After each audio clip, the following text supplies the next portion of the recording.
Red Lobster Garlic Shrimp Scampi. Perfectly cooked shrimp resting in a rich garlic butter sauce is a simple yet indulgent experience. So what gives it that distinct Red Lobster flavor? Well, it all comes down to a few surprising ingredients that you probably don't have. Today, I'm going to show you exactly how to nail this great tasting dish at home. And with some Red Lobster locations closing, now is the perfect time to learn to recreate this iconic recipe.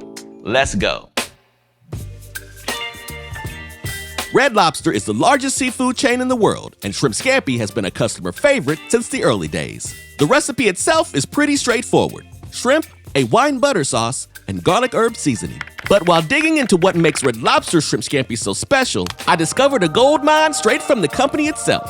It turns out that a small amount of Red Lobster's signature garlic herb seasoning is included in every box of their Cheddar Bay biscuit mix, which you can buy at any Walmart. So a quick Red Lobster Scampi hack is to snag a few boxes of these and use the seasoning packet inside. But that's almost too easy. And what are you supposed to do with all that leftover biscuit mix? Instead, I took a closer look at the ingredients list on the box and cracked the code to make my own garlic herb seasoning. And let me tell you, this stuff is fire on everything. To make Red Lobster's garlic herb blend, start with 2 teaspoons of garlic powder, add 1 1/4 teaspoon of onion powder, 1 1/4 teaspoon of coarse kosher salt, and 1/8 teaspoon of sugar.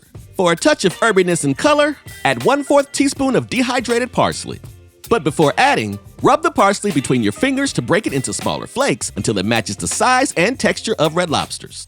Now I'm guessing that when Red Lobster first introduced this recipe, they used real lemon juice and butter. But for this blend, we'll add a pinch of malic acid for tartness and 1 teaspoon of butter powder to give it that extra buttery flavor. So far, these ingredients are pretty common in most Scampi recipes, but these next few optional ingredients are the key to that Red Lobster flavor. Adding 1 1/4 teaspoon each of hydrolyzed soy protein and Tarula yeast extract will give your Scampi a rich, savory flavor. And if you don't have these ingredients lying around your kitchen, you can find links to the ingredients and the exact amounts used for this recipe in the video description. Now, Red Lobster's garlic blend also calls for corn oil and silicon dioxide, which prevents clumping during storage. But since we're using this blend right away, and corn oil adds more texture than flavor, I'm leaving those ingredients out. Finally, maltodextrin makes up a large percentage of Red Lobster's garlic herb blend. And if you've seen my Wendy's Spicy Chicken Copycat video, you'll know I'm not a huge fan of recommending this ingredient. But to stay true to the original recipe, we'll add it anyway. Our butter powder already contains maltodextrin, but for that right consistency, add an extra 1/2 teaspoon. Now give it a mix until well combined, and after that, your Red Lobster garlic herb blend is done. Now that our garlic herb blend is ready, it's time to make the sauce. While researching this recipe, I found a valuable comment from someone claiming to be a former Red Lobster employee. They claim the restaurant uses a butter sauce rather than butter and white Zinfandel wine. So with this inside information, we'll combine 3 tablespoons of butter oil with 3 tablespoons of white wine. Now add the garlic herb blend we prepared earlier to the liquid mixture. Give it a mix until fully incorporated, and I guarantee it's gonna be fire. Hey, if you're looking for a version of this recipe with more natural ingredients, check out the alternate ingredients list in the video description. It's the same cooking process, but we're swapping out some of Red Lobster's more unique ingredients for everyday items like real lemon juice, butter, and olive oil. Even with those changes, you'll still get that classic Red Lobster flavor. So if that's more your style, check out the video description. Now let's finish this recipe. Now that we've got our sauce ready, it's time for the shrimp. To prepare the shrimp for cooking, we'll need to peel, devein, and partially butterfly each one.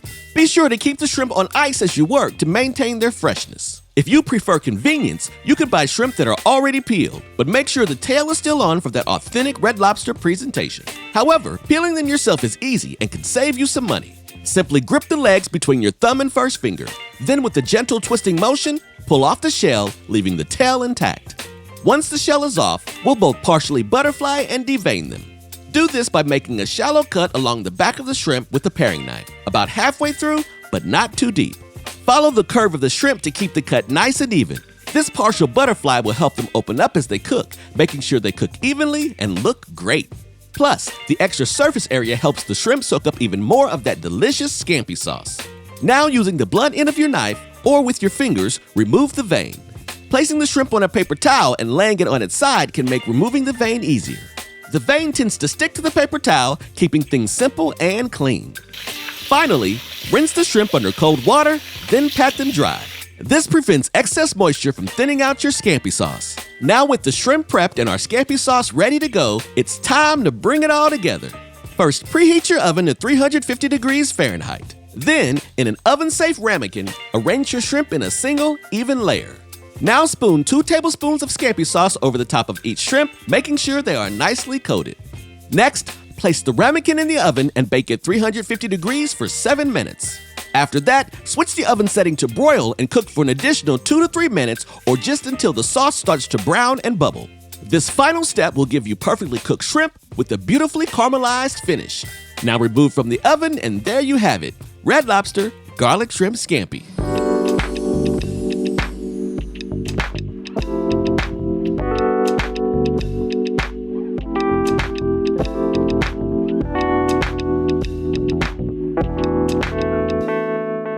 And there you have it, folks. This recipe is super simple to make, and if you buy shrimp that's already peeled, you could have Red Lobster's garlic shrimp scampi at home in a matter of minutes.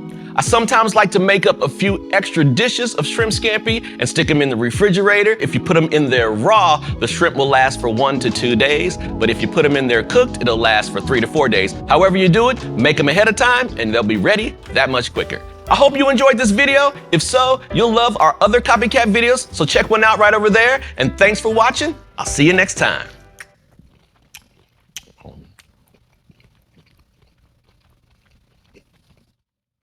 You already know.